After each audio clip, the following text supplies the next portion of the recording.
it's another beautiful morning, Monday morning, albeit a wet one. Good morning and welcome to your perfect morning starter right here on Channels Television. I am Bukola Koka, always blessed among either Kayode, Jeffrey, or Kelly. Good morning, Kelly. Well, good morning, Bukola. Good morning. Good to be with you. Absolutely. Yeah. Good morning, Bukola. Good morning, Lagos. Good morning, Nigeria, and of course our viewers across the world. It's a rainy Monday here in this part of the world, and thank you so much for joining us on the program. What a weekend it was, from sports to politics and international politics. I should say, for instance, the wife of Mr. President, Senator Remi Tinubu, turned 65 years over the weekend. For Premier League lovers, of course, the big one, Chelsea, Manchester United yesterday, Arsenal against Manchester City, and of course, international politics. The state of Palestine has been recognized now by major countries around the world, about 150 countries as we speak, Bukola. Australia, Canada, traditional allies of Israel. And what does this mean for Israel's continued stance that it must, occupy Gaza and, in fact, go ahead and, take control, full control of the Gaza Strip, amid continued backing, we must say, of the United States of America. Those are very important, issues that we must consider at this point in time. And don't forget, Kelly, it takes some getting used to, right? Absolutely. Yes, don't forget that the United Nations Commission of Inquiry has come out with that report, indicting report that speaks of, a genocide, according to the international community. This is the first time that the word genocide is being used by the Israeli occupation of the Gaza Strip. So what does this mean, particularly, coming amid the pushback by the Israeli government, calling it a malicious, narrative of what is happening in the Gaza Strip, that it is serving Hamas. So what does this mean for the continued occupation of Gaza Strip in the coming days, especially amid the, humanitarian concern? When will too much become too much? Because, apparently that is what the international community is now saying Israel. Yes, Israel has the right to defend itself, but it appears as if this has now become too much. Kelly. Yeah.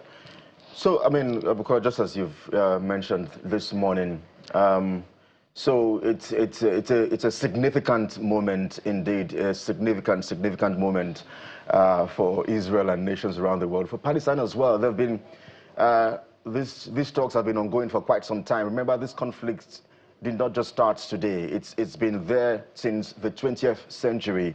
I remember sometimes some persons will make reference to the 1933 agreements that was reached. There's the Oslo agreement as well. Many agreements has been reached, 1967 and all of that.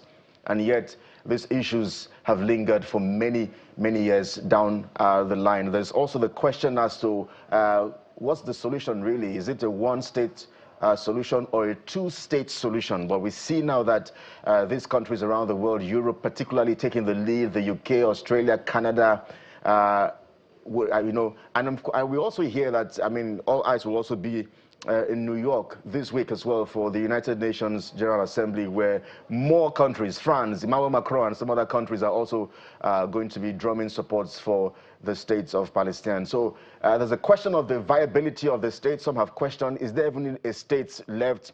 When you look at the definition of what a state should be, do we still have those numbers in Palestine? Do we still have the borders right there? So these are indeed many questions begging for answers, and hopefully on the program this morning, we'll get to, unpack all of this for you as well on the program. Okay. And this is coming amid the celebration of International Peace Day. Yeah. One quote that comes to mind is by Mahatma Gandhi, who says, "An eye for an eye will make the world go blind." So it appears as if that is coming true and through at this point in time, because the truth appears to be mirrored in circumstance about what exactly is happening in the Gaza Strip.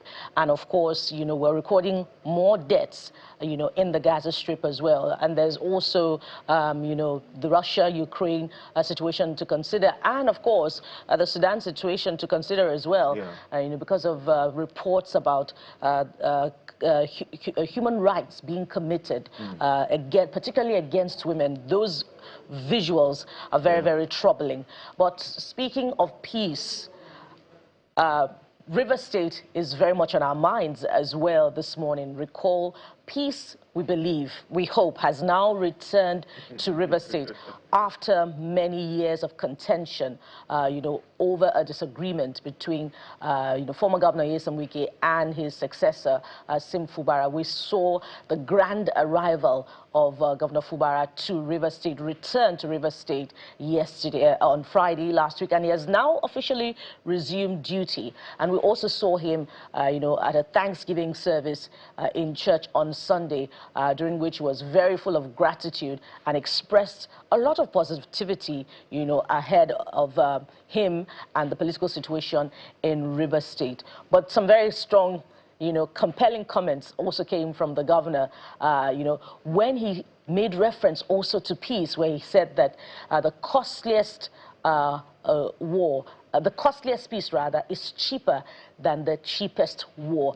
Very, very compelling statement there that causes you to think about, what may have gone down to ensure the return of peace to River State. But the conversations continue, and they're top on our agenda this morning as we ask, especially with, comments from stakeholders in River State, that Riverians must know what exactly, was the agreement between former Governor Nyesom Wike and Sim Fubara. Kelly. Yes, because I like the fact that you had to emphasize that hopefully, we're getting to see some level of peace in River State. It's a very, very significant state in this part of the world. It plays host to some oil wells, in fact, huge oil wells, I should say, and contributes to Nigeria's economy massively. So the interest, I think, would always be there. Sometimes I'm drawn back by some of the things our politicians do. The idea of a Thanksgiving service, well, it's good. We're such a religious people, so it's fine that finally we're getting to see that. But again, people will question, indeed, if the first time an agreement perhaps was breached, are we sure to see that's not broken again? The State House of Assembly in Rivers State has also begun very strongly, asking the governor to immediately present the commissioner designates or nominees again before them and present the budget or the appropriation bill as well for Rivers State. How is the governor going to respond to all of this? So the coming days are really very interesting. And I must also mention that, after the resumption, the official declaration of a lifting of the emergency rule in Rivers State, it took the governor about 24 hours. In fact, people were also beginning to become concerned, like, where is Mr. Governor of Rivers State? Where, in fact, we're almost beginning to go raise the hashtag bring back Fubara for us. But thankfully, it took us 24 hours to have him back right there in the States, and he had to tour the government house, and then, of course, yesterday, the Thanksgiving service, you see him right there in church, going back to, just as his, I'm tempted not to say his predecessor now, but the outgone sole administrator, Ibogete Bass, also had to do a Thanksgiving service as well for being in Rivers State for 6 months. The governor now is back, he's doing his own Thanksgiving service.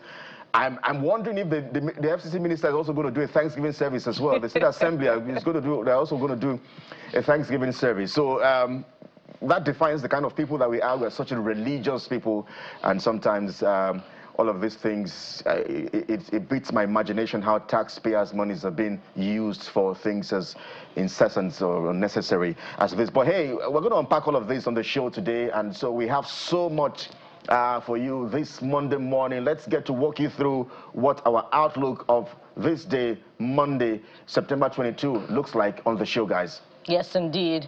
And while, purveyors of peace are trying very hard to ensure that peace returns to the world, men of the underworld continue their onslaught. Over the weekend, reports came through about the attack on, the DICON factory in Kaduna. So what exactly is happening? Why is this a front on, state institutions, as if, the terrorists are daring the state? So we ask those questions, among others, us about the progress and challenges in the fight against banditry, insurgency, and other shades of terrorism in the country. And so that will be, top on the agenda for today on the program. Absolutely. Plus, we're going to talk River State. Yes, the governor is back, but we're going to spotlight and crossover live to the region and see for ourselves what exactly is playing out there, what time the governor is going to resume today at the State Assembly as well. So we're going to unpack some of the pressing issues and perhaps what exactly are the ways forward, really very essential and pivotal. What exactly are the ways forward for River State? Some would say 6 months have been lost already. What's the way forward as, the governor has officially resumed?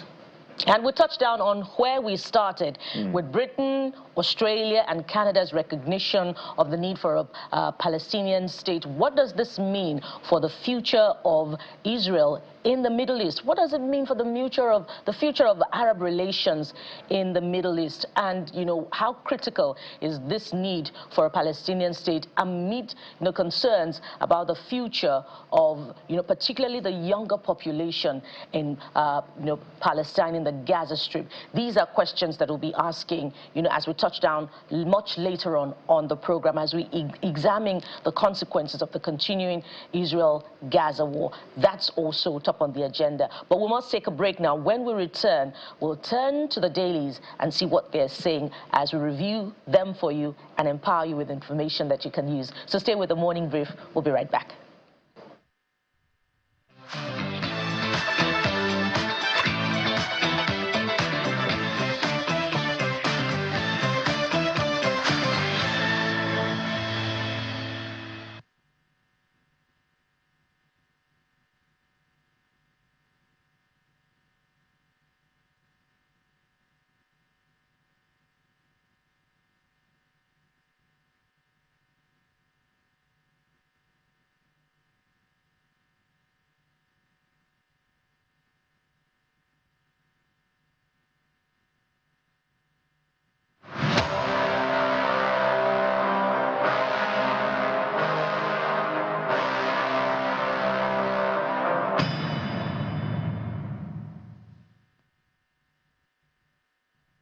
Welcome back. So now let's turn to the front pages. And of course, our media analyst, Mr. Dayo Akintobi, joins us on the program. It's good to see you, Mr. Akintobi. Always a How are pleasure you to be here. doing? I'm very well, thank you. Good morning, Nigeria. Yeah. Good morning.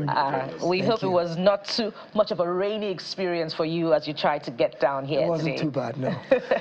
All right, so let's start with the New Telegraph newspaper this morning. And of course, it leads with Rivers. Rivers is not in a hurry to leave the front pages. It's hugging the headlines closely. And take a look at this. Rivers controversy over IBA's 5 billion naira verification savings claim, last-minute appointments. And we see, one insight there. Fubara to Rivers, people, peace, greatest gift, hold it dearly. And of course, last week there was, a resounding part of the conversation that Ibas must be probed, how he spent Rivers' money, particularly, with the supplementary budget that we heard about during the defense. So what are your thoughts on this?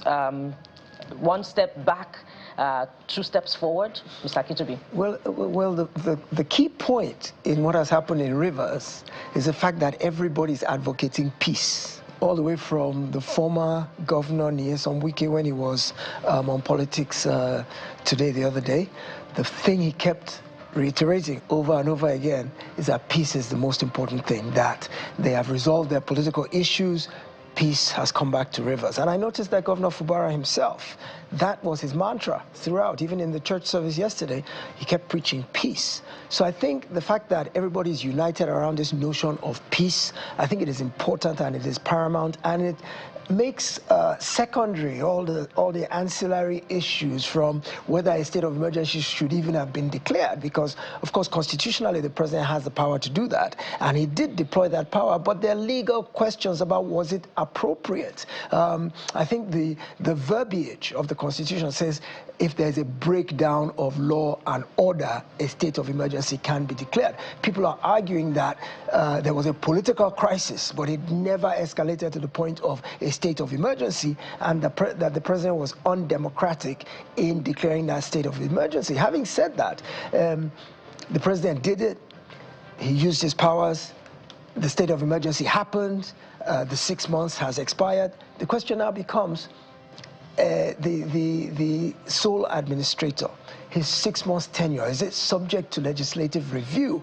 I think that the courts and legal minds will address this issue in coming days, because there is no clear constitutional mandate as to the roles and responsibilities of a person so appointed. I think the president gives him his mandate, and because he's appointed by the president, I think he may be only answerable to the president. So I think what we should be demanding is telling the president to ask him to make account, to publicly declare his tenure, both the accounts, appointments, and all the things we're complaining about. I don't think, as he said himself, Ibas did, that the House of Assembly has the authority to ask him to come and declare his books and declare the accounts of his tenure, because the House of Assembly was not the one who appointed him. So I think the focus should be towards the presidency, and the pressure should be there, and say the Rivers people should be asking the president and saying,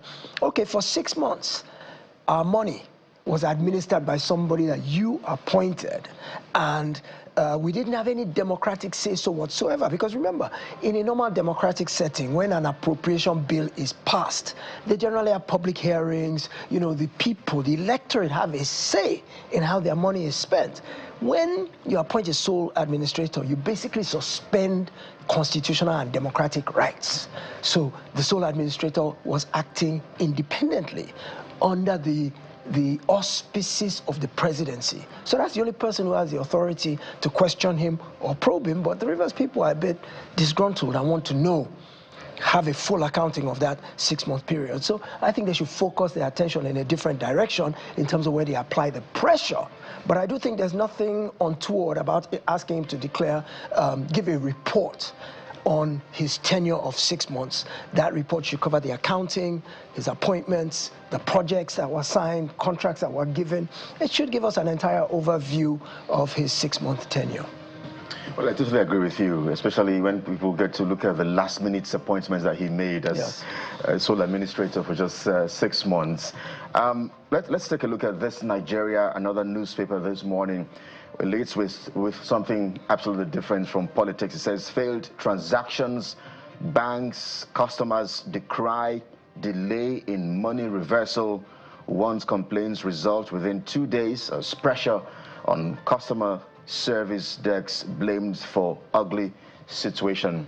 This is a tale for many Nigerians. Failed transactions plus deductions, I should add. I'm not sure you have escaped this, Mr. Kitobi.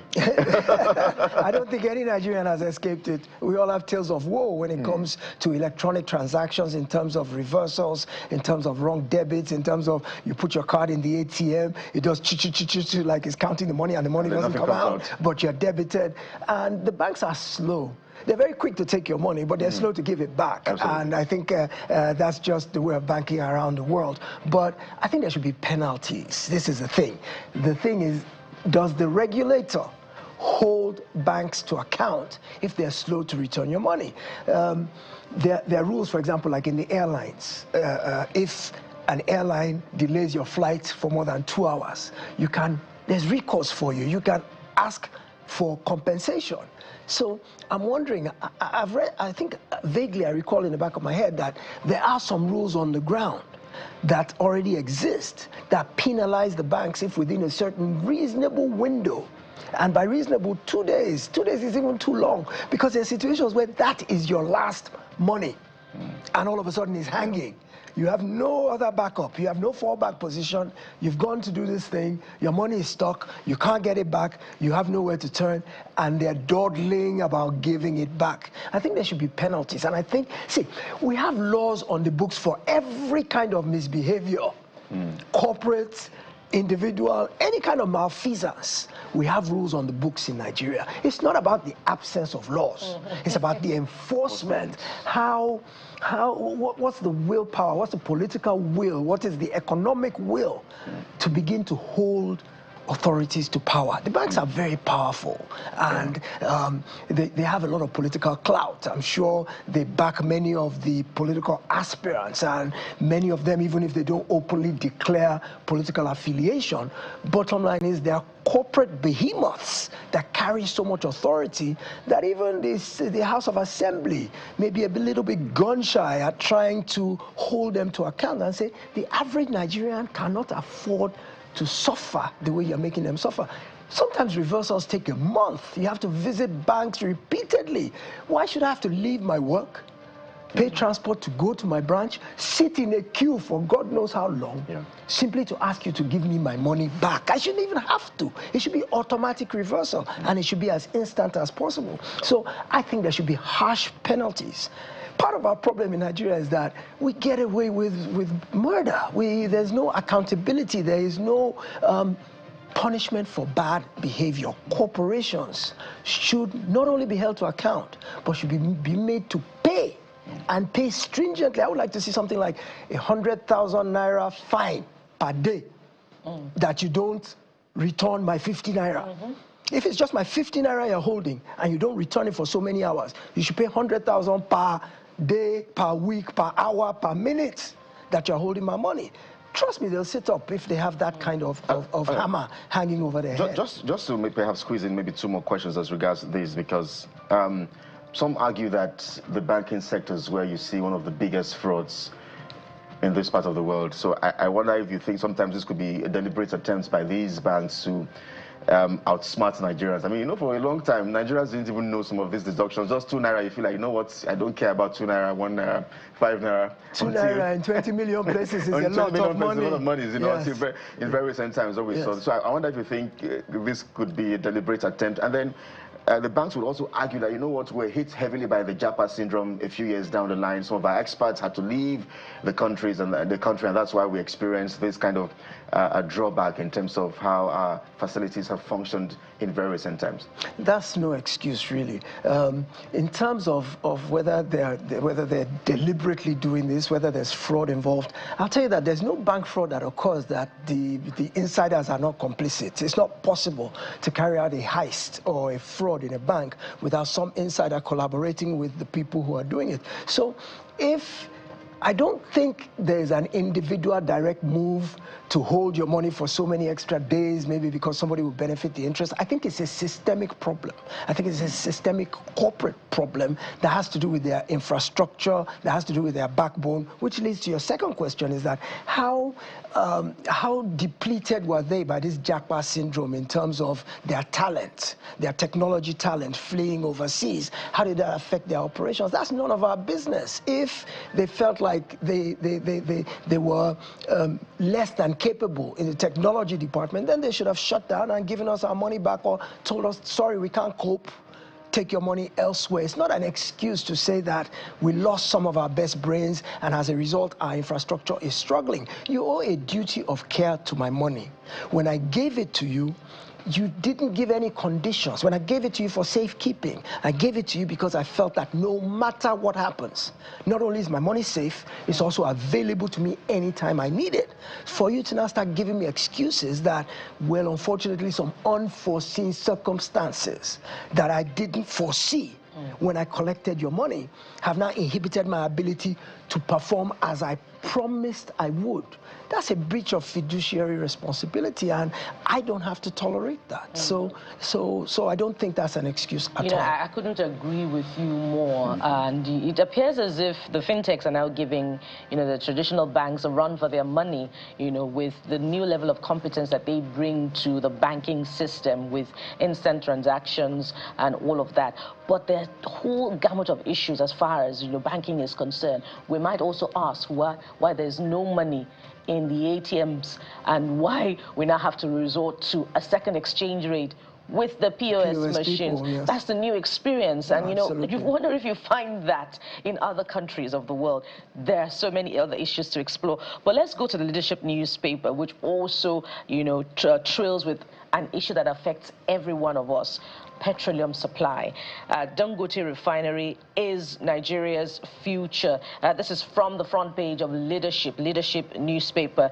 Dangote refinery is Nigeria's future, Otedola tells Dapman. Of course, it's an expression of support for his, you know, businessman, friend, and colleague. But this also speaks to the continuing, you know, feud between Dangote refinery and some marketers over petroleum supply and distribution, as it impacts on, you know, jobs of, you know, particular associations in the, you know, petrol supply value chain. Mr. Kitobi, I'd like you to weigh in on the consequences of this petrol supply. What is best for Nigerians, for the mass of Nigerians? What is the best outcome?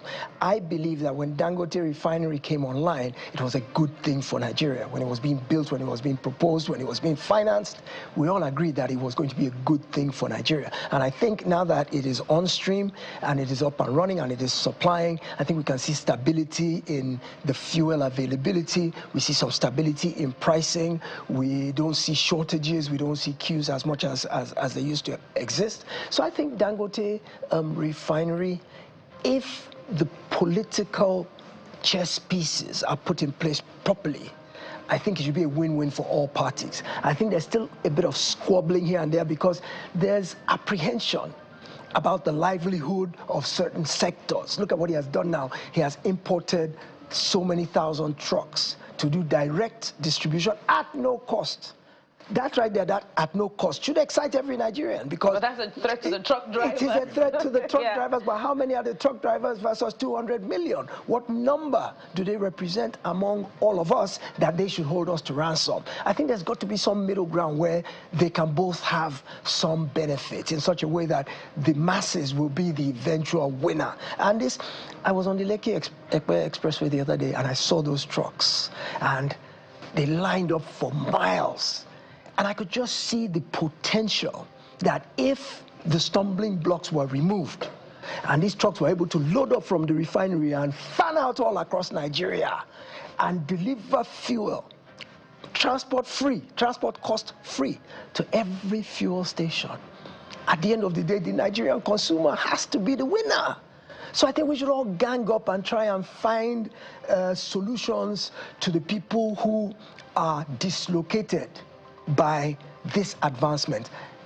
No condition is permanent in life. There will always be dislocation. In any advancement, any development, any innovation, the old way of doing things will cause disruption. Disruption is an everyday part of life. That's why they say you have to unlearn what you know and learn anew. So if Dapman and any of the other truck drivers, I heard yesterday that the depots were empty.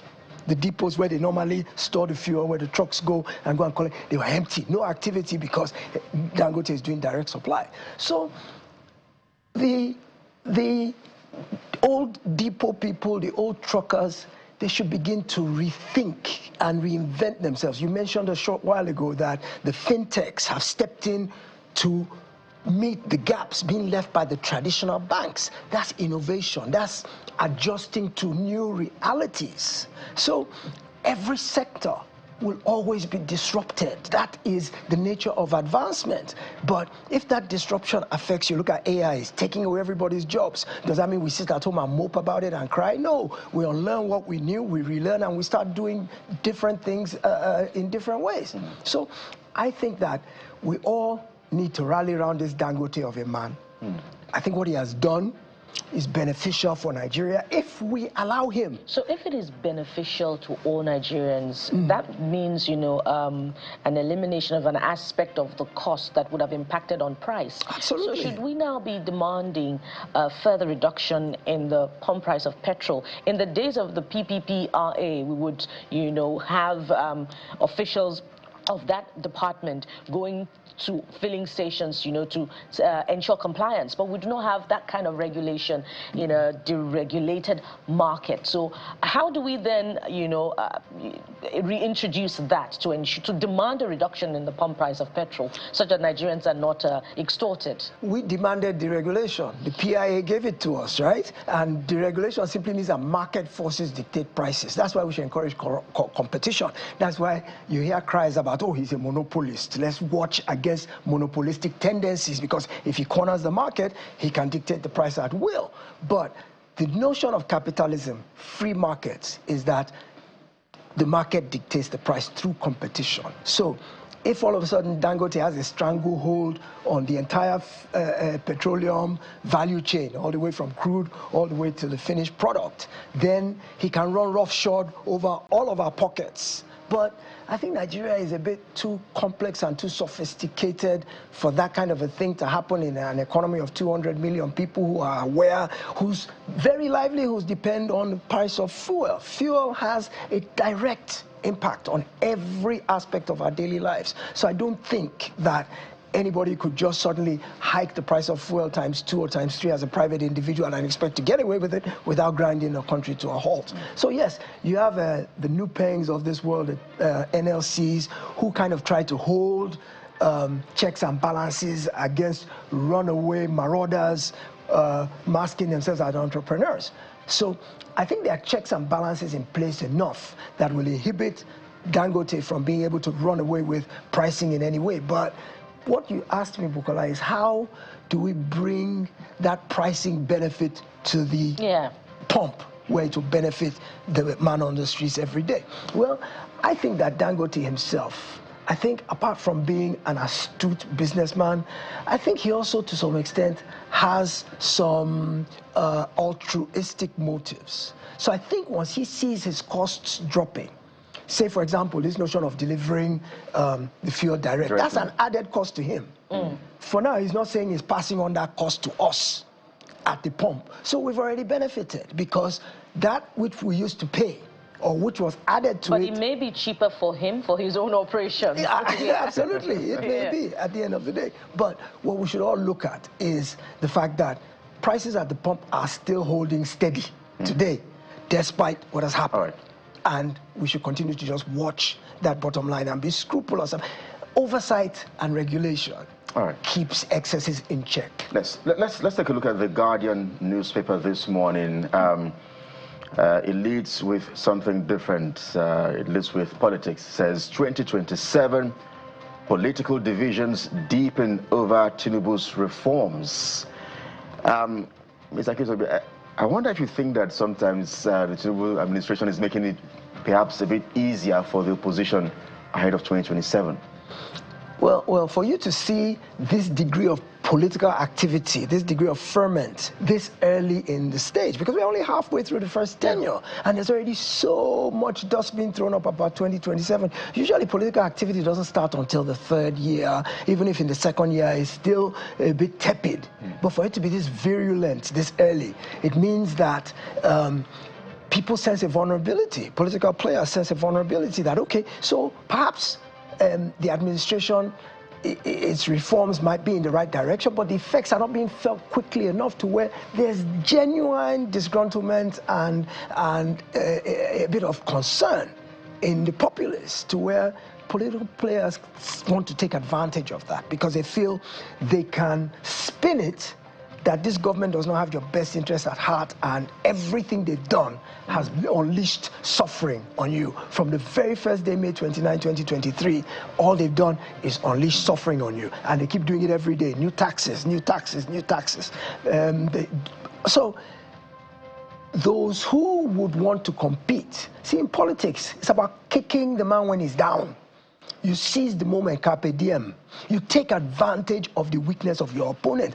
Politics is not a gentleman's game. You're not there to play niceties. Mr. How are you this morning? And no, politics is brutal. So if you sense a vulnerability on your opponent's part, that's the time you go hardest on him. So I think that those who would put themselves forward in 2027 sense a public perception problem with the current administration. The headline is looking at the divisions, perhaps within the APC leadership. Yes. It looks like there's that division. Some are for and some are against some of these reforms.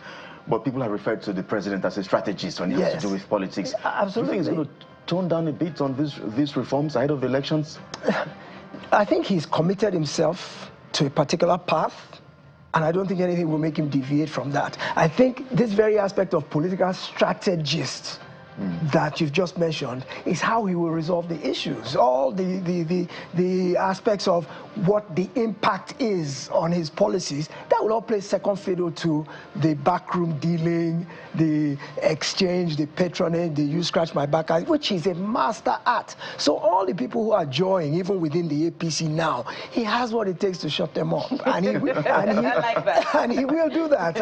I guarantee it. The president is a master of the game when it comes to that. So I'm not even concerned at all about those in the APC who seem to think that the reforms are not going in the right direction. The president is focused enough and bullheaded enough to push through his agenda, and he will make everybody fall in line, and they will fall in line. It's politics when you posture.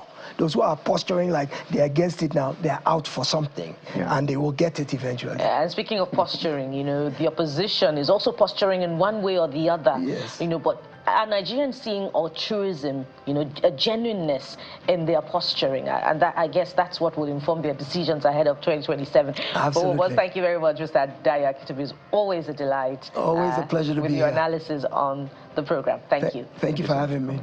Good morning, Nigeria.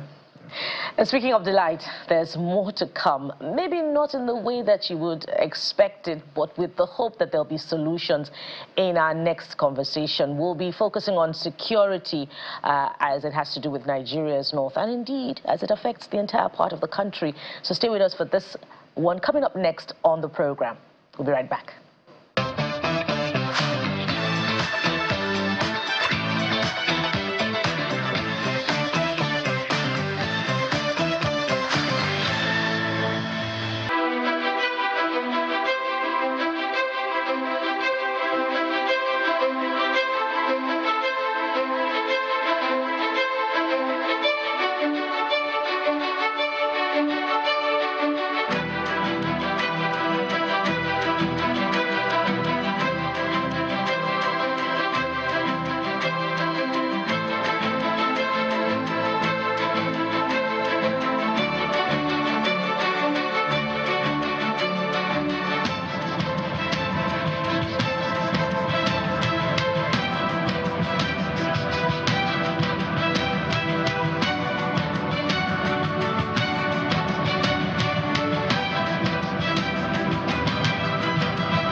Well, many thanks indeed for staying with us here on the Morning Brief. The man you see on your screen is our next guest as we get to unpack our first conversation this Monday morning. On Saturday, Nigerians woke up to the news of a factory explosion, I should say a DICON factory explosion right there in Kaduna State. Mr. Kabiru Adamu joins us live on the program. He's the MD, DICON Security and Intelligence Limited. He joins us from our Abuja studios. Thank you indeed for agreeing to talk to us, Mr. Adamu.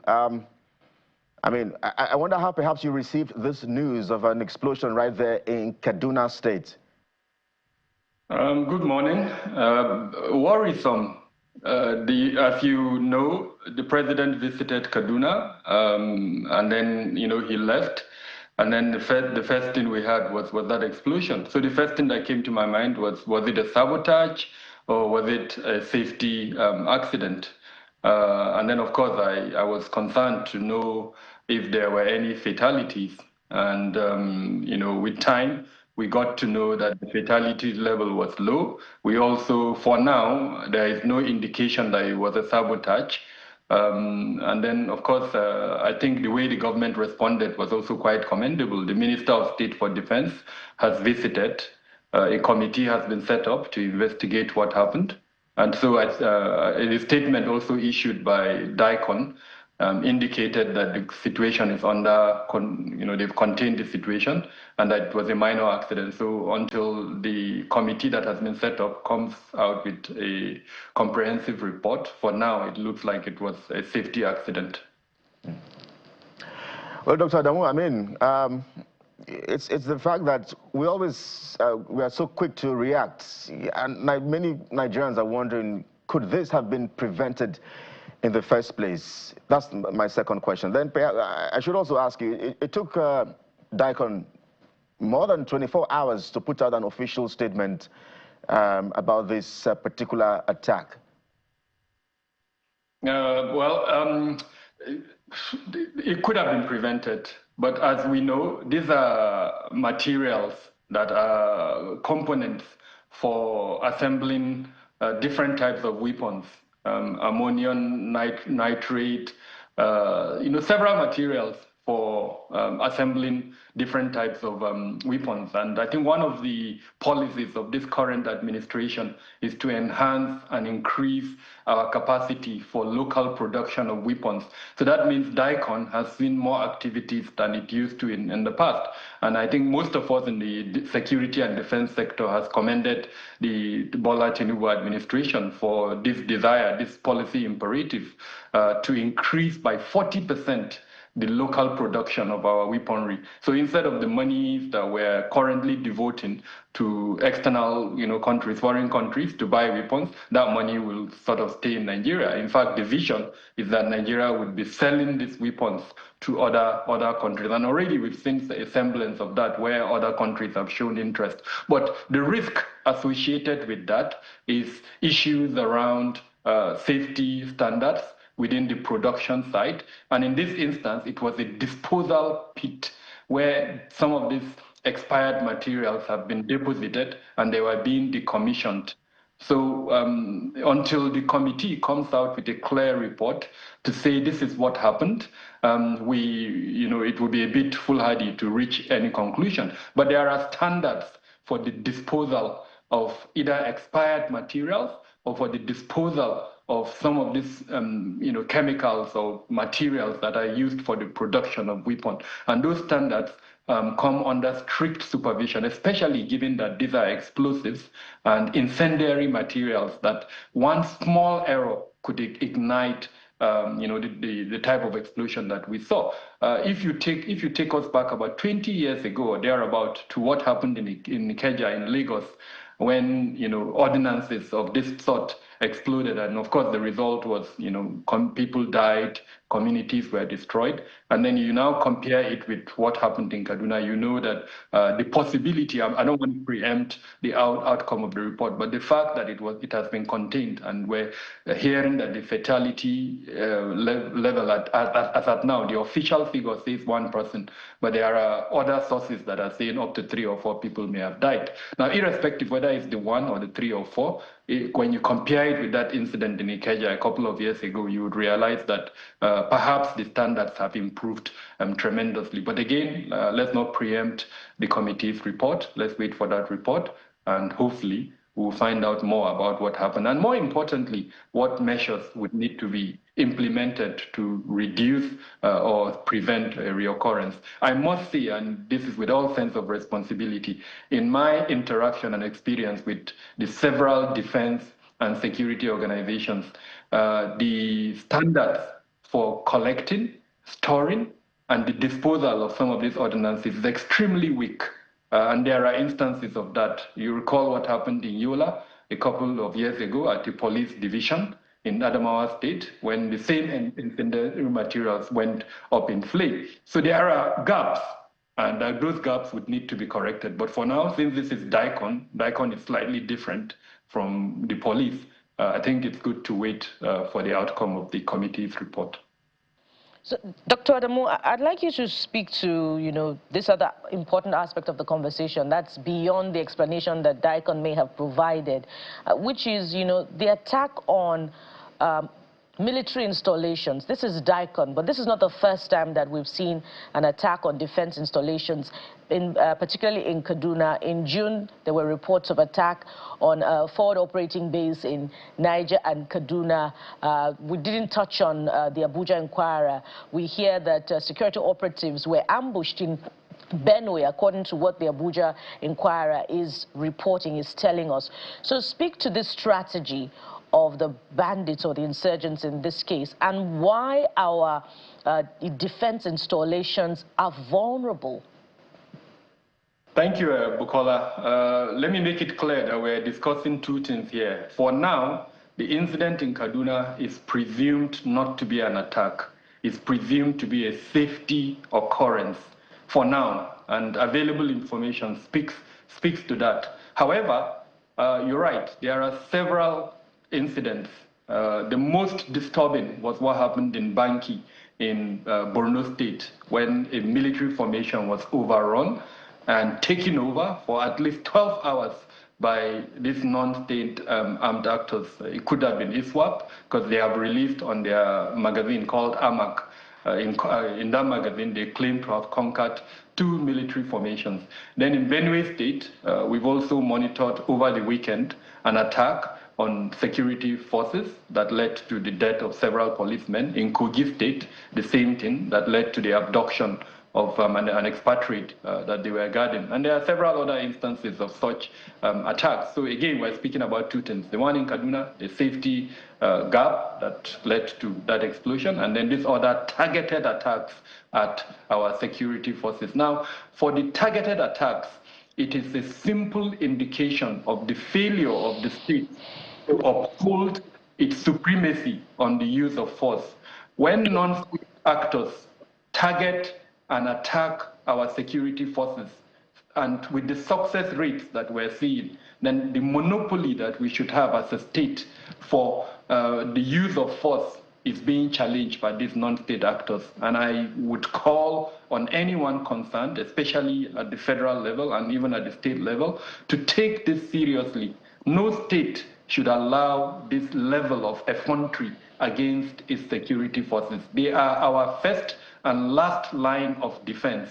And when they are attacked,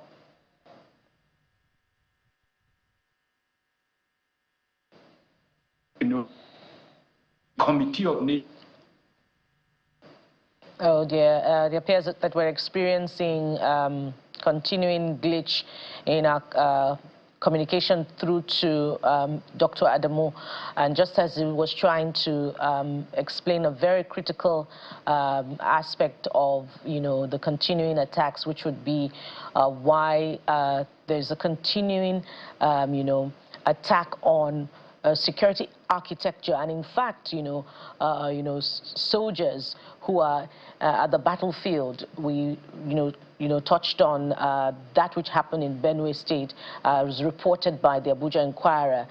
He was also talking about, the one in Borno, where, a military base was attacked, and that is very, very concerning as far as the battle against insurgency is concerned. The governor in Borno has been in the forefront of this battle. This is his second term. We've seen him go to dangerous places, Kelly, amid this continuing fight, which made many wonder, why he has been taking such risks. And even under this current administration, he's talked about the need for reinforcement. I'm reading a report now about some of the victims in the most recent attack in Borno, who are in hospitals as far as Cameroon, in faraway Cameroon. That talks about the scale, the onslaught that, these non-state actors are bringing into the fight against insurgency. But what is the level of competence of the armed forces to tackle this? Dr. Adamu, please continue with your thoughts. We gather that you are back. Yes, thank you. I was just calling on our state authorities to take this seriously. The monopoly of the use of force should be with the state. Under the social contract, as citizens, we voted in a government, and the responsibility of that government is in Section 14, subsection 2 of our Constitution. It's very clear. They should protect law-abiding citizens and our properties. And then when we see this type of incidents, it really raises a concern. So we should take it extremely seriously. In the last 3 months, as you know, I run a firm, we have noticed an improvement in our security metrics. The numbers were declining, and they were declining in a very noticeable manner. So we were happy. As from May, June, July, into August, the numbers were decreasing. And we did issue a sort of wake-up call that we need to sustain this decline. Unfortunately, the incidents that have happened in the last few days appears to indicate that we may not have sustained that effort that led to the decline that we saw over the last 3 months. I do hope that we don't go back to the very concerning metrics that we saw in the month of May, when in just 1 month, 1,200 Nigerians were killed.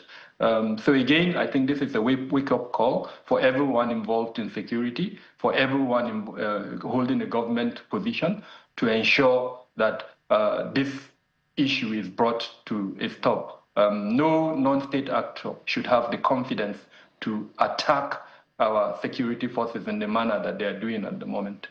Dr. Damu, you have put this on the tables of the state governors. I remember that some weeks ago, the governor of Zamfara State was crying out loud about the fact that, look, he doesn't have control of the security architecture in his states.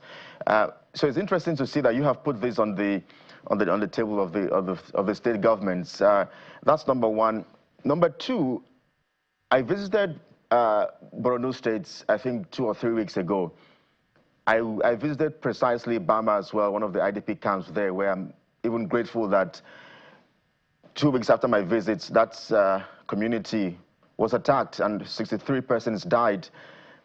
And I spoke to one of the House of Reps member who told me that there is a resurgence of insurgency in Borno State.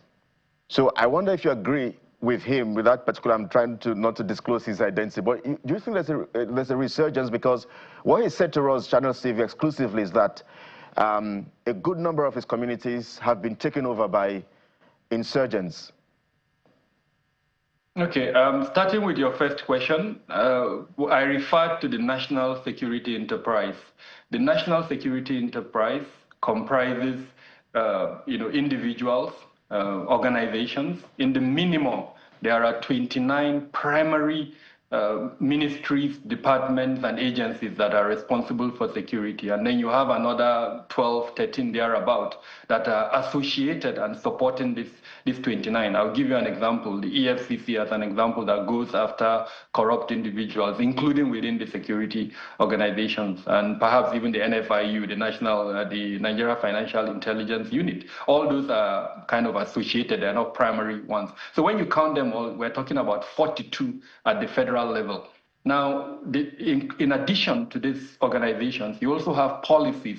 You also have councils, as an example, the National Security Council. So when I speak about government, I am referring to all of this, plus the state government that receives security votes, plus to an extent the yet to be functional chairmen who are currently signing peace deals in Katsina with bandits. So they do have a security role, and we need to also take that into consideration. So that is the national security enterprise. All of these things that I've mentioned, organizations, individuals, policies that play a role in security. When I say we need to do more, I'm referring to that national security enterprise. And governors that say they do not have the capacity to intervene in security, I say they are actually being, funny. They are not admitting the truth. The reality is that they collect security votes. On the other hand, they also chair the State Security Council. So they do have a level of influence. But are they exercising that influence in the manner that they should? Lagos State is an example. The governor of Lagos State has set up public safety and security functions that allows him to exercise that power effectively But I doubt if there's any other state outside Lagos State that has those types of structures. So you reference Zamfara State Governor. I will plead with him to take a visit to Lagos, sit with his peer in Lagos and ask him in clear terms, what have you done? So that he can go and replicate a semblance of that in Zamfara State, and he would see how automatically he would be able to exercise more influence than what he's doing at the moment. And so again, I think the governors who take that position, that they don't have influence over the security forces is because they've not exercised in the manner that the Lagos State Governor has done. I don't expect them to have operational influence, but they can have strategic influence. What do I mean by that? You can't call a military head of a division or whatever in your state and tell him, this is what I want you to do in the field. You can't do that. You can't call a commissioner of police to tell him operationally, this is what you should do, but you can exercise strategic influence. With regards to the second part of your question, regarding all of these developments in Bama, yes, there are locations in Borno State that are currently being taken over by these bad guys. Those locations are very clear. There are locations that are close to Sambisa Forest, close to Mandara Mountains, close to the triangle that exists there. All of these locations are documented and they are known. And again, it's a wake-up call for our security forces to make sure that those locations are taken over and we deny these guys the ability to continue to operate. They've turned them into their operational basis, and for as long as they're able to hold on to those locations, this issue unfortunately will not end. Well, Dr. Adamu, clearly there is some sort of missing link somewhere. There's some sort of, perhaps, when you look at the central narratives and the current realities on ground, I think there's a missing link somewhere. Well, we must thank you indeed for talking to us this morning. Hopefully we get to see an end, because 2027 is also around the corner. We know how insecurity plays a very, very pivotal role where the elections are always nearing in this part of the world. But thank you indeed for your time and your thoughts this morning, Dr. Kaveri Adamu, MD, Beacon Security and Intelligence Limited, live for us from the nation's capital. My pleasure. Thank you for having me. All right, this is the morning brief. Officially, we get to cross over to the second part of the show, and we get to talk River States. We get some perspectives, analysis from that region in just a moment. Please stay with us.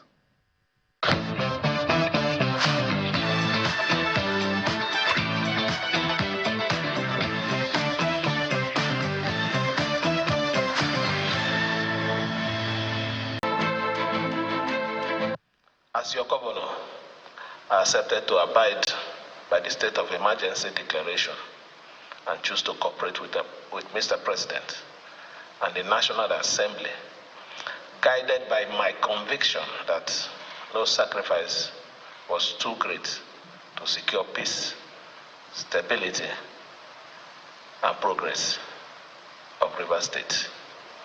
This was why I also resisted the pressure to challenge the constitutionality of the declaration of the state of emergency, the suspension of democratic institutions, and all other action that we endured during the difficult period. We believe the political crisis is now behind us and that peace and stability have once again returned to River State, though not without the hard lessons learned from the emergency rule. The responsibility now rests squarely on us, the government, the State House of Assembly, the political leaders, the stakeholders, to put aside our differences, work for the common good, advance the interests of our people above all else. Personally, I will never take Mr. President's kindness for granted, and for that, I hereby reaffirm my utmost loyalty and eternal gratitude. To those who have expressed genuine fear, frustration, and uncertainty over the nature of the peace process, I assure you that your concerns are valid and understood. However, nothing has been irretrievably lost. There remain ample opportunity for necessary adjustment, continued reconciliation, and inclusiveness. We must all remember the saying, the costless peace is cheaper than the cheapest war. And with those comments, it appears indeed that there is a new dawn for politics in Rivers State, with the lifting of the state of emergency and, of course, the return of democratic institutions in Rivers State. And we also saw Governor Fubara during that Thanksgiving service in church on Sunday. That was yesterday. But is it too early to exercise optimism as far as peace is concerned? Let's ask this amongst other questions. And joining us, you saw him earlier on your screen, Mr. Anabs Saraigbe, member Rivers Elders Forum, who joins us virtually from Rivers State. We'll also be having joining us much later Dr. Alaye Theophilus, President, Ijaw Youth Council Worldwide. Mr. Saraigbe, thank you so much for joining us on the program. Good morning and thank you for having me. Yeah. And we've seen Governor Wike speak after the lifting of a state of emergency during that Thanksgiving service. We've also seen Minister Nyesom Wike in his, what would be considered his first comments or first interview after the lifting of a state of emergency. Is this indicative of what relations would be like going forward in Rivers State, or it's still too early to tell? Well, everything on this side, there is time. There's time to war, and there's time for peace. There's time to be born, and there's time to die. The stage we are in River State now is the stage of peace. We are all preaching peace. For some time now, I've been on air to say, look, what the government should do now mostly is to go for bridge building. Go for peace building, ensure that all parties are in the same boat. We as elders, we have made a statement in our press conference. We are in the call you for this same peace. We will continue to preach peace because, like the governor said, peace is the ultimate. Peace is the cheapest. We have to war. So we want peace in the state. We have thanked those who contributed to this peace move. And I would encourage peace. It's not only the followers also to buy the peace. It is not the followers also to do the wrong advice to say, no, it can't be this, it can't be that. At this stage, all we need is how do we come back to our senses? How do we come back to ourselves? How do we behave as if we are one family? And indeed, River State is one family. Whatever that has happened in River State affected everybody in River State. Our resources were plundered for 6 months, and nobody could say anything. And so we are saying we don't need that to happen again. We are still preaching peace. Peace to the camp of Nyesom Wike and peace to the camp of Siri. We as elders will continue to guide in that direction. Some persons will not be happy that peace is coming, or they want to let the towns. It is too early to also go to that. When there is peace, anything can be accomplished. Anything can put for the line. And I think we can move on better as a state. Well, elder statesman, in this part of the world, they say that what an elder sees while sitting down, the young persons will not see when standing or even climbing on something elevated. So from the standpoint where you are, I wonder what you think could be going through the mind of the governor psychologically. Well, the governor has expressed his feelings. He has made it very clear that all he needs now is peace. And it's the duty of all of us to support him achieve that peace. This is not the time for us to discourage him from pursuing peace. When it was time for war, we all won. When it was time for judge job, we have to judge job. Right now it's time for judge job. We need dialogue. Dialogue is the key. There's nothing more than dialogue. And with dialogue, we can achieve anything. There may be disagreement. There is nowhere in any family where there's no war. Even the teeth fight and the tongue fight. Husband and wife fight. Father and mother fight. Children fight. The same siblings fight. But at the same time, there's time for peace. I think this is the ultimate time for peace. And I, as a person and the other program, decided that we want to pursue peace. And we will encourage the governor to follow the path of peace. So, speaking of costly peace, shall we begin to weigh Governor Fubara's comments about the costliest peace being cheaper than the cheapest war against the backdrop of reports about the agreement that led to the peace in the first place brokered by Mr. President, where we heard that he will not return for a second term, and of course, you know, that he made effect to the All Progressives Congress, you know, and let's also weigh that against the backdrop of comments from Minister Nyesom Wike, where he was non-committal when he was asked if he would endorse Governor Fubara for a second term. If that is the case, is it too costly a price for Governor Fubara to have paid? Well, if anybody had said Governor Fubara did not go for second term, it's not for the Governor Fubara. If Governor Fubara says he wants to go second term, Rivers people are ready to rally behind him. Some people think the crowd we are seeing there is it's not an organic crowd. It's not a political crowd. It's purely an organic crowd. Go to every room in Rivers State, every family in Rivers State, and ask. Everybody is so excited. Everybody is so happy. And that is the kind of love they have for him. Why do they love him? This is a question I think we could ask. The few period he has stayed, he has touched lives. He has built infrastructures that touches life. He has built roads that went through several places that people don't think roads will go. For the Calabari people, the few things he has done for them, they are okay. For the Ogoni, the same thing. The Oba, the Kwere people, he has touched several groups of people in River State. And so everybody loves him. But now, he has been doing well. And so we missed him in this 6 months. If he were to be around, maybe we would have had more projects, we would have had more roads, we would have removed several pains, and we would have empowered so many people. But for the period he has lost, this is the time for him to get peace, to recover. That is nothing lost. He can be able to recover if there is peace. But if there is no peace, we can stay there for the next 10 years.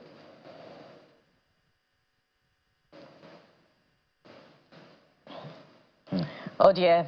The glitch is not allowing us to have seamless communication today, but we hope that it gets better as the time goes by. Let me take the same question to the President, Ijaw Youth Council Worldwide, who has since joined us now. Thank you for joining us, sir, on the show this morning. I was asking about the conditions for peace, you know, and some of the comments that have come through, you know, about these conditions for peace, and with reference to Governor Fubara's comments, is that it would upset, you know, the riverine upland dichotomy, which after so many years is a dream that has now been achieved with Governor Fubara emerging as governor, coming from the riverine area. How will this impact on that sentiment in River State, you know, that an Ijaw man, you know, should complete his own time as governor and in fact have a second term? Thank you very much for having me. You know, basically, what has happened in River State is an eye-opener to so many persons, and how rotational democracy, as the case may be, is to be implemented. You know, there is a gentleman agreement in River State that it should be upland riverine dichotomy. Be that as it may, it is still subject to the acceptance of the people and the political gladiators that are in charge at that particular point in time. At least the riverine people over time have showed some level of magnanimity by accepting those arrangements and have supported those that have come from the upland. Notwithstanding, today we have Governor Sim Fubara from the riverine as governor of River State. And in every political atmosphere or political season, there are issues. There is no political season that has always gone scot-free without some issues of controversy. And that has happened. But today, according to the speech the governor of the state gave when he resumed office after the said 6-month suspension, that the costless peace is cheaper than the cheapest war.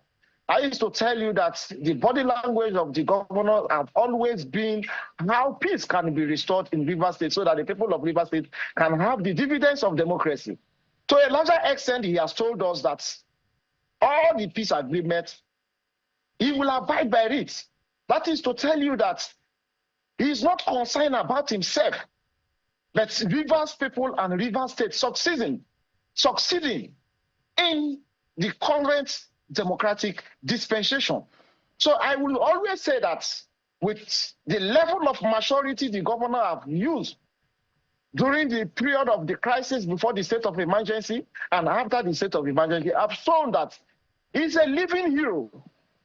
And time shall tell how Rivers people will be happy and appreciate the sacrifice the governor have done in this short period of time. Dr. Theophilus. It is not easy. And on the area of the second term, no person has come to tell us that the governor will not be allowed to contest for a second term.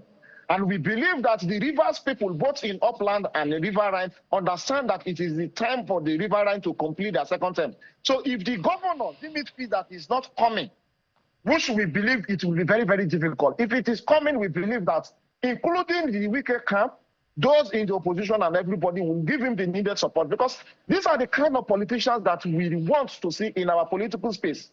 Those that doesn't really want the interests of themselves, of themselves above the interests of the states and the people of Rivers State. Yes. And Dr. Theophilus demonstrated that. Yeah, if you can hear me, I mean, I like the fact that you have said some very fine and beautiful things about the governor, Governor Sim Fubara.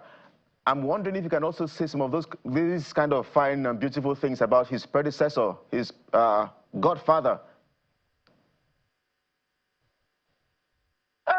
Basically, when we talk about political characters that has been displayed over time, the predecessor, the FCT minister over time, has also shown his political commitment, the sustenance of Rivers peace. Be that as it may, from the onset of the said Rivers State crisis, we all understand that it was basically structures and the interests of 2027. And you cannot take that away from someone that have invested massively in the contemporary democratic practice that we are having in Nigeria. So we cannot say that we are taking all away from the Rivers State former governor, which is his predecessor. He has also done his part. For Rivers State to return back to peace, we believe that every person have shifted ground to accommodate each other. Right. And that is what we have been praying over time, that look, the peace and stability of Rivers State is more important than the interest of any individual. All right. But you have seen the local government structures as it may presently in Rivers State is basically given to the FCT minister who believes in structures' existence. And the governor in person have also told him that, look, I'm not interested in what or who controls structures in Rivers State. Even though the governor would not be bold enough to tell us what has transpired, we understand that he has given the local government structures to the FCT minister who happens to be his political boss. And mind you, those persons that are managing the local government as we speak today are also part of those that led to his success in the 2023 election. So nothing has been taken away. All right. Both parties has played give and take approach by accommodating each other. And I believe that with the peace agreement and the local government structure being given to the FCT minister, we believe that the governor will be given free hands to manage the affairs of the Rivers State as the executive governor. Because as we speak, what is more important is the governor having free hand to start the projects that are people-oriented in Rivers State, to complete them under his watch. And if Rivers people are okay with his approach, with his activities and with his developmental strides, then if he seeks for second term, we believe that Rivers people will unavoidably give him the support because he has shown commitment, he has shown willingness to give Rivers people the dividends of democracy. I want to bring back elder statesman, Mr. Seregbe, who has joined us back now. Well, elder statesman, because you have been around for quite some time now, this issue of political structure, it's such a big deal in this part of our politics. So when you now hear that the structure belongs to the FCT minister, while the governor perhaps does not have a structure, I wonder how concerning this is for you. That's number one. Number two, there are reports that we heard that part of the delay of Mr. Governor's resumption, that's the Governor Fubara's resumption, was because there were some sort of ongoing talks between himself and his predecessor about key appointments, the chief of staff, and the issue of the secretary to the state government of Rivers State as well. The State Assembly has gone ahead to ask the governor to represent his list of commissioners and all of that. I wonder how you think all of this is going to play out in the coming days.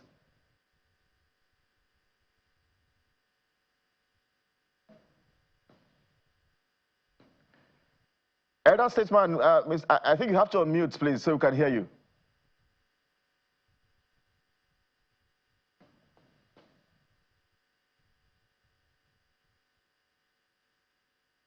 Okay, well, we'll see how we can get back to, go back to elder statesman, Mr. Seregbe, who is also on the program with us. I think you have to unmute so we can get your feedback on these questions. But Doctor, okay, we can hear you now. Please go ahead, sir. Okay. Like I said, what is important is peace. When there is peace, everything can be settled. With peace, structure or no structure become irrelevant. Today, what the people want is governance, good governance and peace.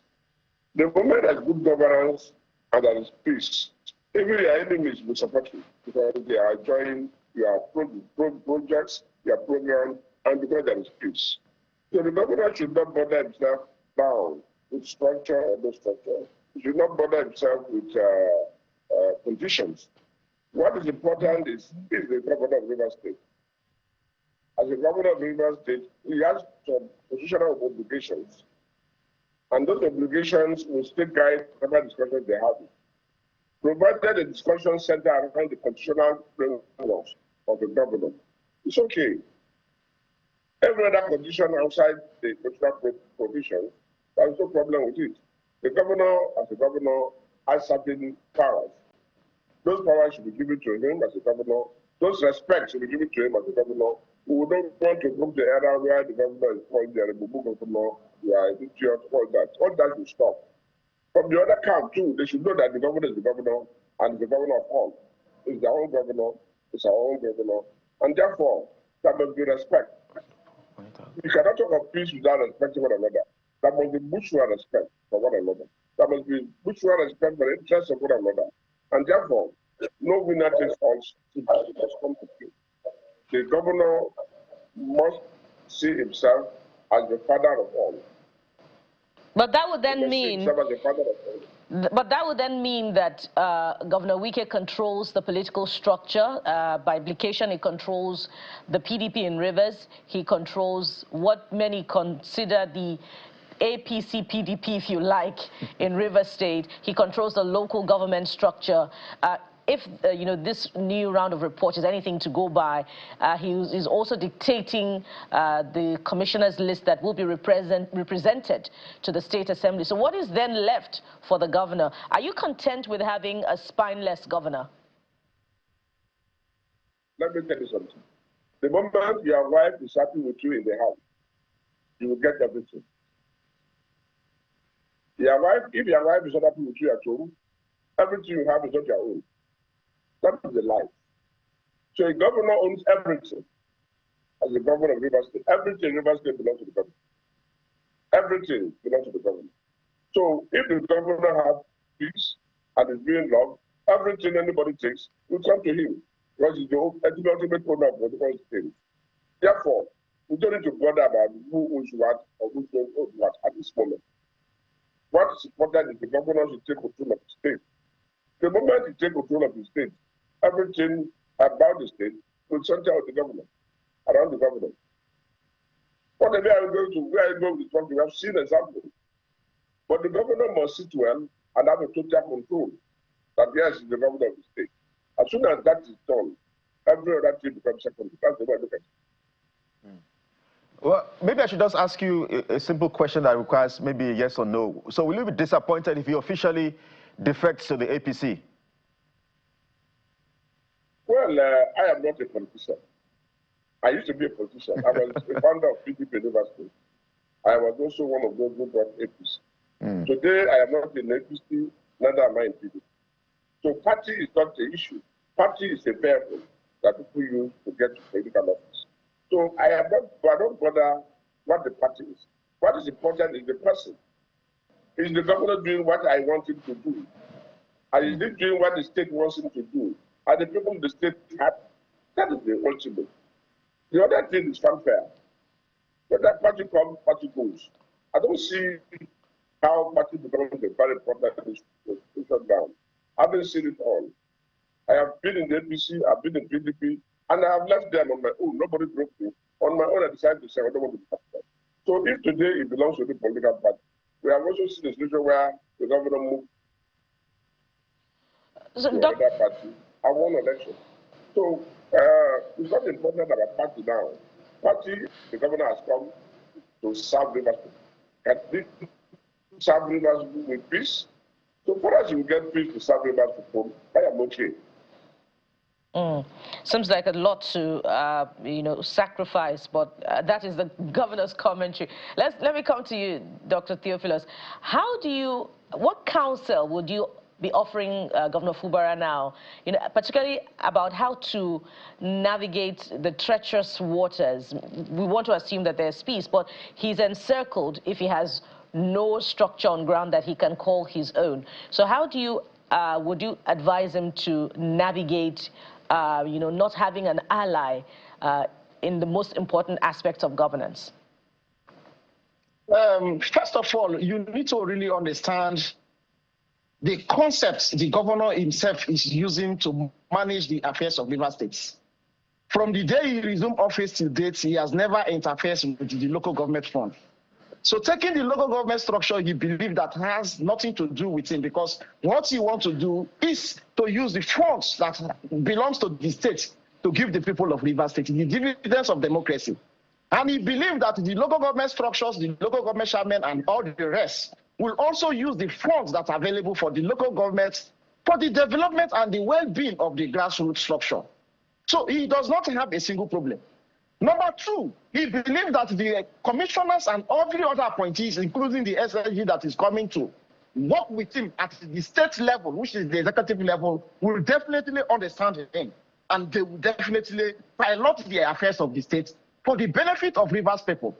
The governor, over time and time again, have said it, that peace is golden. And if the opportunity comes, whatever, he said nothing is too big for him to sacrifice to give Rivers State peace.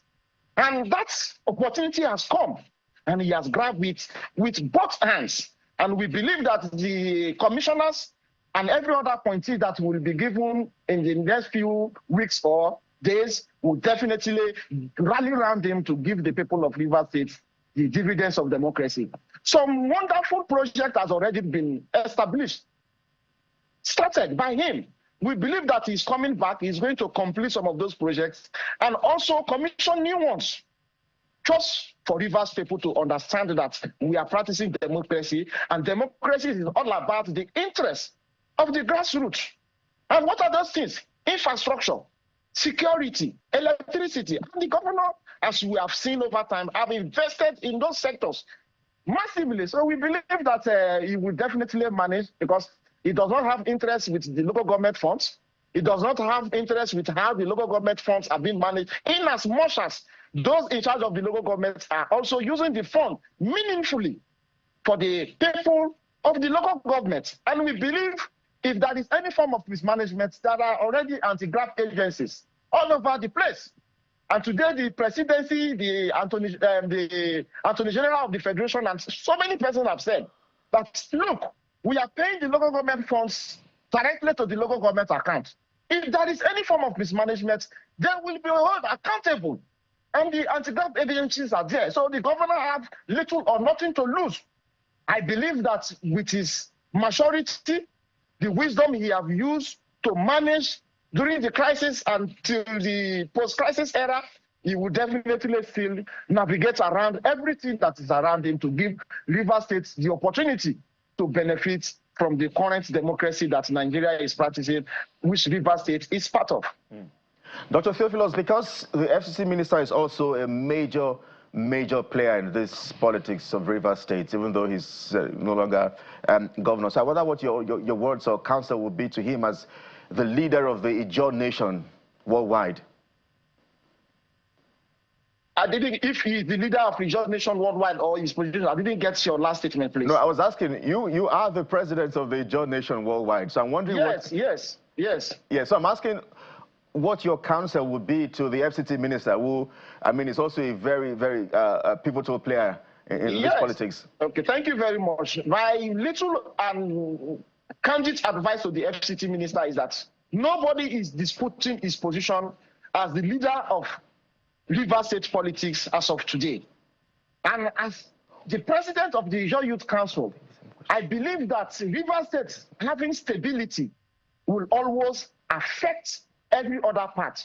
So my prayer and advice to him is that let him see the governor as one of his subjects and always put us together to see how the people of Rivers State will benefit from the President Tinubu Renew Hope agenda and nothing more.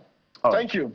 Let's take that question as well to the elder statesman. Elder statesman, from the standpoint where you sit, I'd like you as well to just provide some sort of counsel, both for the governor and his predecessor, the FCT minister. Well, to the FCT minister, I will advise that the most important thing is for him to see that his own candidate, he brought, succeeds. If the governor succeeds, the glory goes to him in a way that yes, he brought sin and sin has succeeded. If he destroys sin, the courts also go back to him. That look at the man who brought sin, he has destroyed it. So what does he? So I think he also will have to caution his people to ensure that this peace we are all preaching gets to the grassroots and everywhere there is peace. Our supporters sometimes can trigger crisis, but if all parties are able to manage their supporters and let them know the reality that yes, peace is ultimate. If there is peace and development goes to everywhere, everybody gets peace. Your leadership gets glory. And so it's not only the governor that will be getting the glory, but all those who are with him, the team, is what will get the glory. So Mr. Chief Yeshua here, my friend, to realize that politics is dynamic. And since he has also accepted it, from the day I came out in Central TV workshop to say he should call his voice to the room and make peace. From that day, I can see he's also tried his best to ensure there is peace. I know that if not for his effort, even this 6 months would have been truncated. But because he also keyed to the peace process, today we're having our governor back and our governor side with us. All those peace columnists who may stir crisis one way or the other, I also advise them to stick there down. What Rivers State did now is peace. And I believe with peace, we can compete favorably with other part of the state, other part of the country. We have lost 6 months already. We must get peace to be able to recover these 6 months. So both the speaker and the members of the National Assembly should also realize that we have passed the stage where we come to argue and debate. Politics is all about compromise. This is the time they should go to the governor, and the governor will go to them. Let them discuss in out before they come to the public for the show, because that is the ultimate down. The ultimate is no longer fighting. We won't agree. You must do this, you must do that. We have passed that era at all. What we are now is how do we move together? And that means dialogue. That means compromise. That means peace. That means discussion. Anybody who is not satisfied can call the other party to other. Look, I'm not happy with this. Why do you do this privately? So that people will not go that governance is having problem. Governance must cooperate. Governance must be peaceful. Rivers who voted the governor and the assembly to work together in the interest of the state. So I've also advised them to also key into this process and ensure that we cool temper, we should remove anger, we should not talk of vengeance. Let us see how we can recover. They have also had the experience, they've also had their losses. The governor has also had his experience, the state has also had its own losses, the LCD minister has also had its own losses. And so all of us have gotten one issue or the other in the past. Let's be past the past, bygone the bygone. Hakuna Matata, and let us move on with our new thing. So, speaking of lessons, how important is it for Rivers people and indeed Nigerians to know? Because 2 years down the line, nobody knows the reason for the disagreement between FCT Minister Nyesom Wike and his successor in office. So how important is it for Nigerians to know what the crux of the matter really is as we begin to look at how godfatherism, politics of godfatherism contributes to Nigerian politics? Dr. Theophilus, that's for you. Thank you very much. You know, what's really happened from the, at least, for some time, you know, when the matter really came up, so many persons believe that. But with the statement that we got from both, even the FCT minister, I believe over time, nobody denied. It was basically structure and 2027. Nobody hid that from the public. But what we are saying is that we want our democracy to succeed. And what really played out in Rivers State is an eye-opener that, to a larger extent, if the power of the people really speaks in the contemporary democracy, then some of these things, we won't experience it. And that is why you see that the electoral reforms and all the rest, some of us are very, very eager to see how it's going to happen. You know, in the 2023 election, so many things happened. The cyber glitches and all the rest, and transmission becoming a problem. But if it happens to be that today the one man, one vote that we promised has come to play, I believe there is no godfather that has more than one vote during election.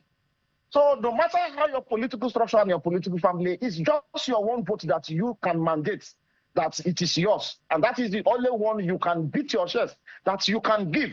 But today, because of the loopholes and the gaps in the electoral process, the electoral guidelines, you see that Godfather is today something that is disturbing our democracy. And some of us are not really comfortable.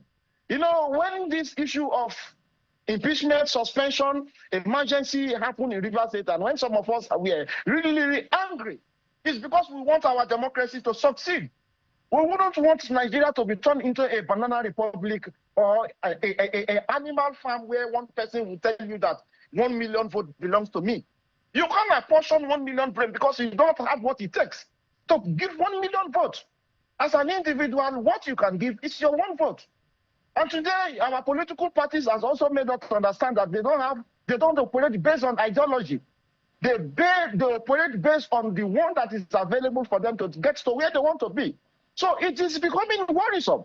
But if the electoral process will, by the grace of God and the persistence of Nigerians, will bring the needed reform in order for us to get it right, where one man, one vote counts, we believe that godfatherism is going to be a thing of the past. And these things that we are experiencing in Rivers State will not happen because it is not really nice for our democracy. We want Nigeria to progress.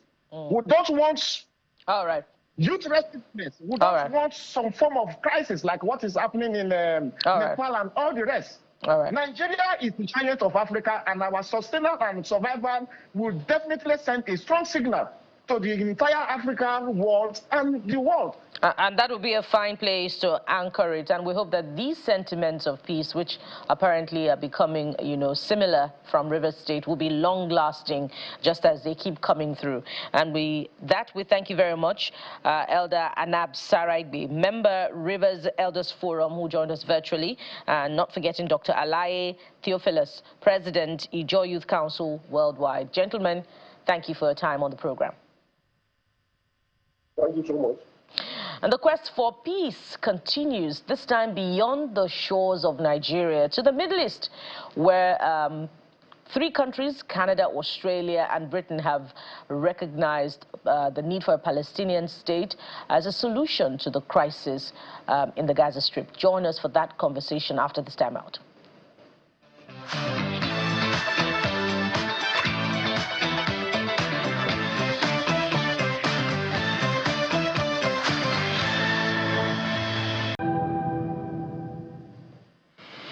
Welcome back to the final lap of the program as we get to unpack international politics, precisely the crisis and politics in the Middle East region. Who better to do that for us than the former Nigerian High Commissioner to Australia, former DG of NASIM as well, Ambassador Ayola Olukoni, who joins us live on the program virtually. Thank you indeed, Ambassador, for agreeing to talk to us on the program.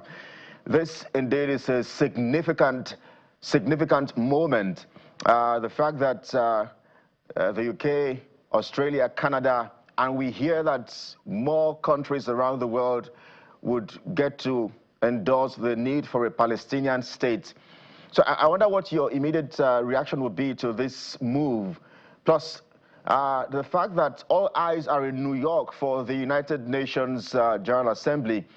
The question on the lips of some international experts is, will this fail or will this work? Thank you very much. You're welcome, Ambassador. Go ahead.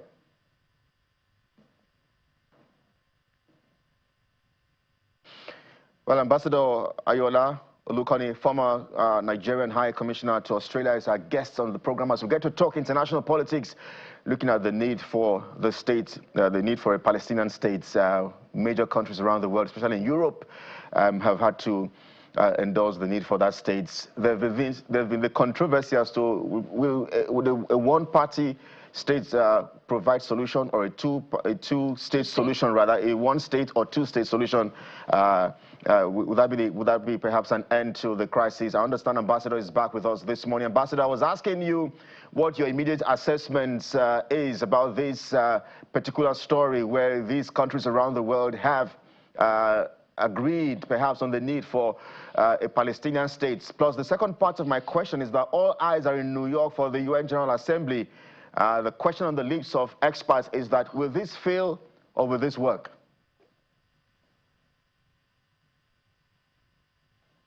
Well, thank you very much. I sincerely hope you can hear me now. Please go ahead. Can you hear me? Yes, we can, Ambassador. Please go ahead, sir. We can hear you. Okay.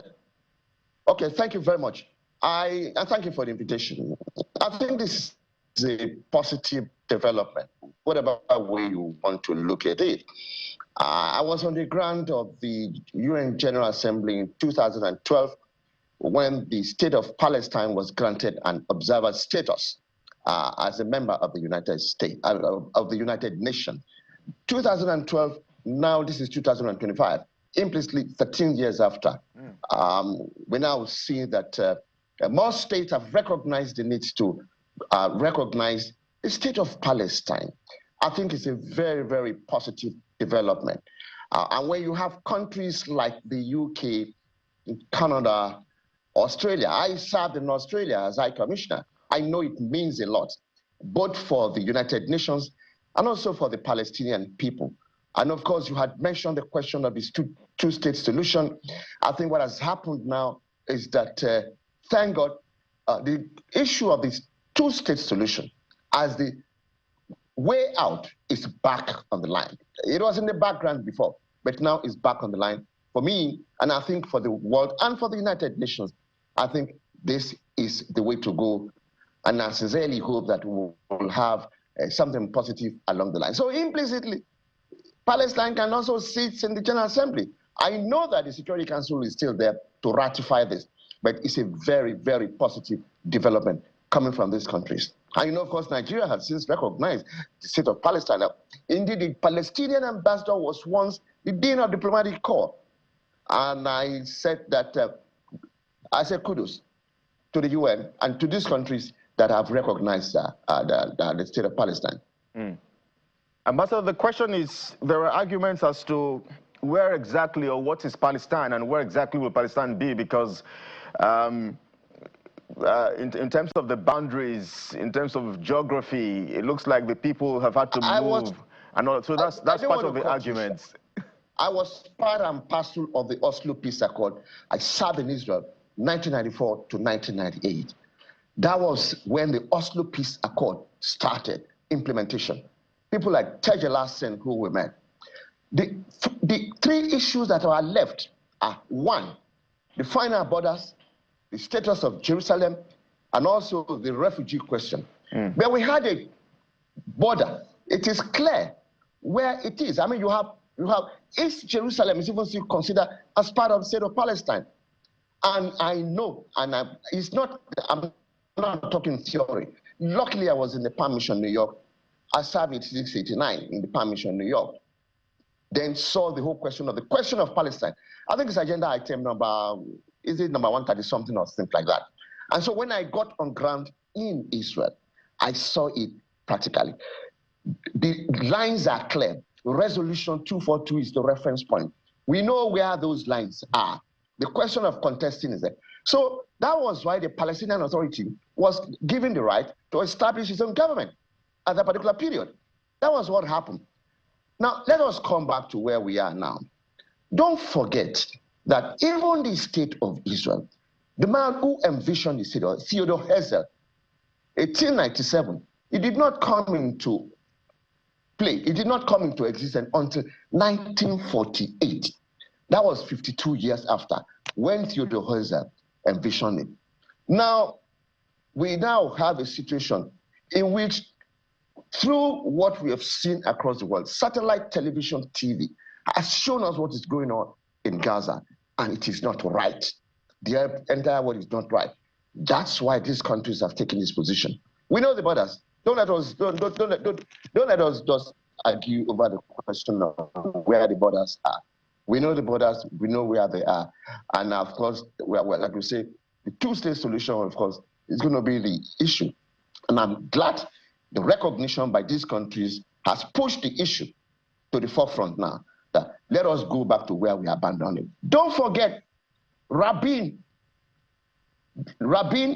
Rabin was a fighter, was an IDF, a Palestinian, an Israeli commander who fought all his way. He now said, look, listen, enough of this fight. Let us have land for peace.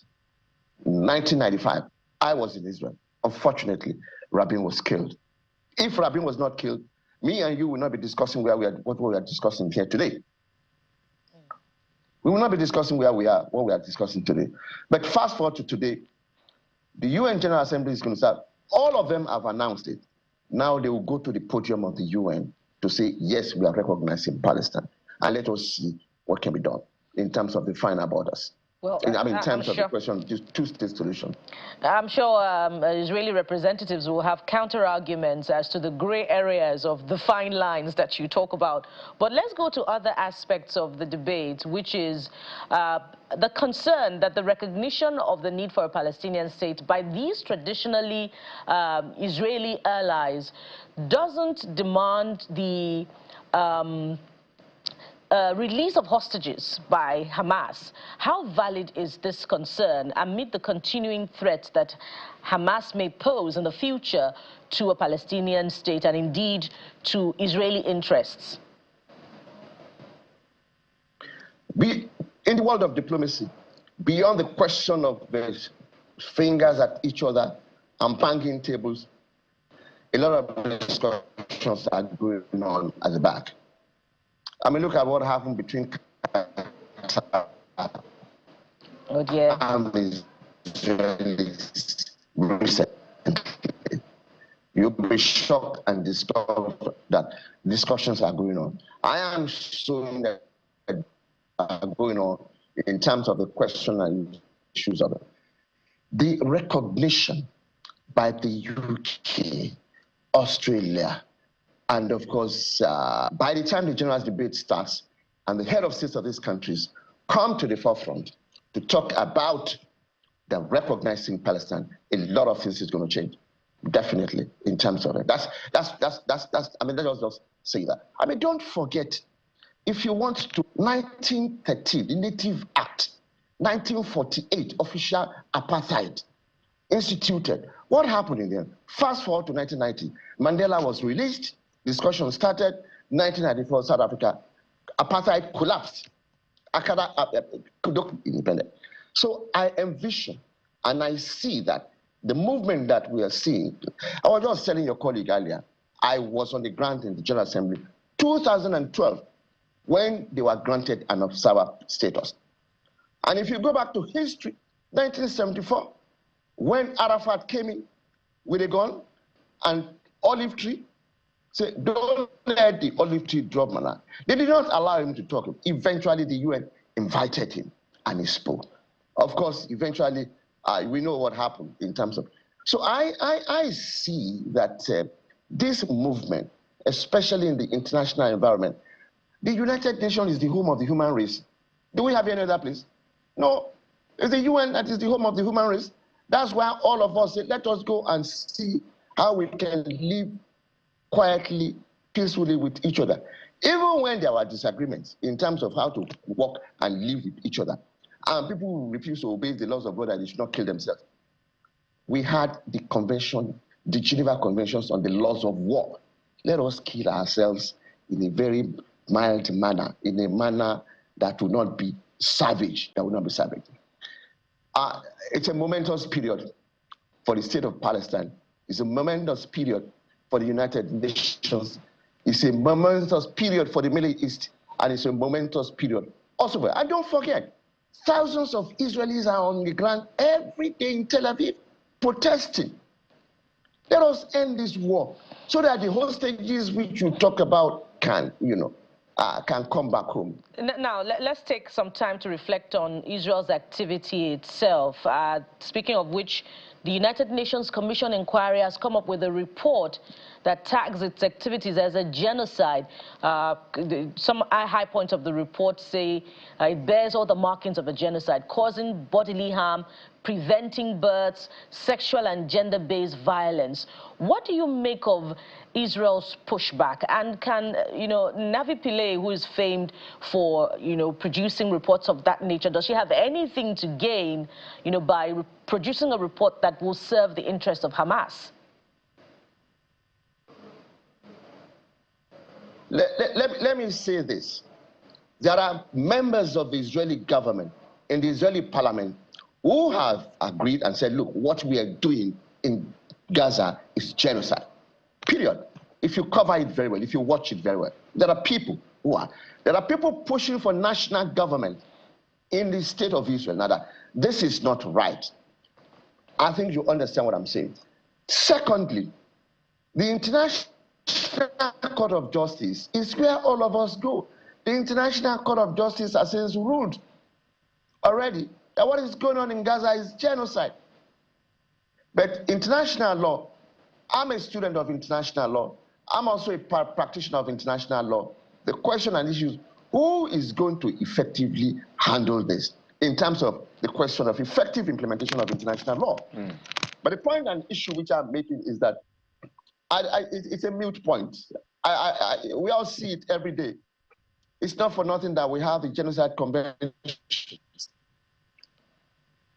What is the way forward? The way forward is the two-state solution. Before, if you remember, people were talking about, okay, just let us have a binational state composed of Jews, and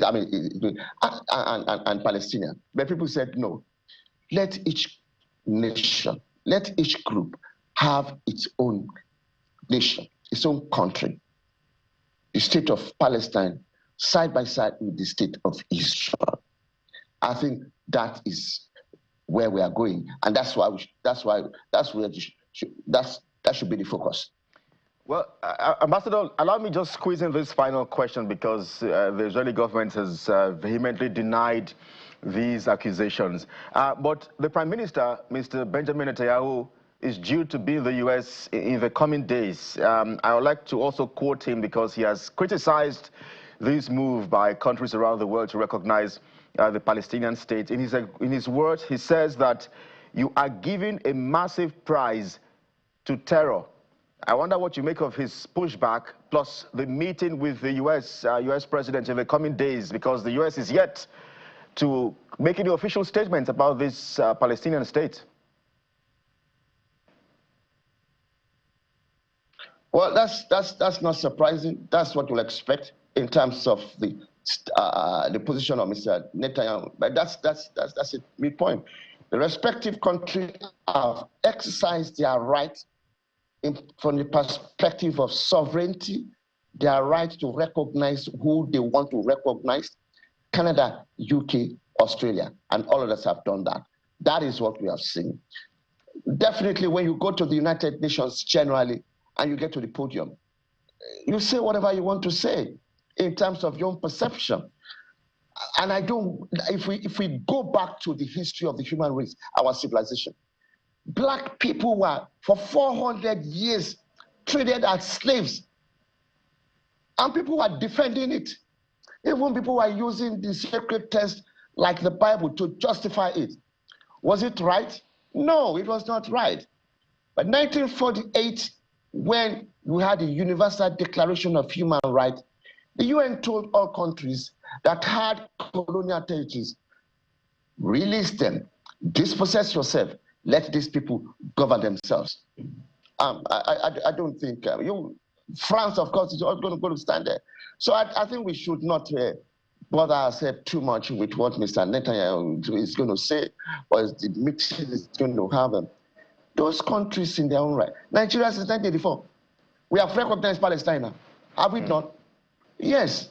Don't let us bother ourselves too much about the whole question or the question of what the president of Israel, the prime minister of Israel, will say. Don't let us do that. Ambassador, let us keep our eyes focused. Yeah, Ambassador, I'm told that we are absolutely pressed for time, so it's a fine place to anchor a conversation with you, former Nigerian High Commissioner to Australia, Ambassador Ayola Olukoni. Thank you indeed for your analysis on the program this morning. Thank you very much. I feel highly honored to have been invited. Thank you so much, sir. Well, we'll get to perhaps see. Yeah, we'll get to perhaps have him again in the coming days and months as developments unfold right there in the Middle East. And a fine place to anchor the show today. Thank you so much for watching. Of course, we'll be back again all through the week with more for you. I am Bukola Koka. And I am Kelly Egiga. Sunrise Daily is next. Please stay with us.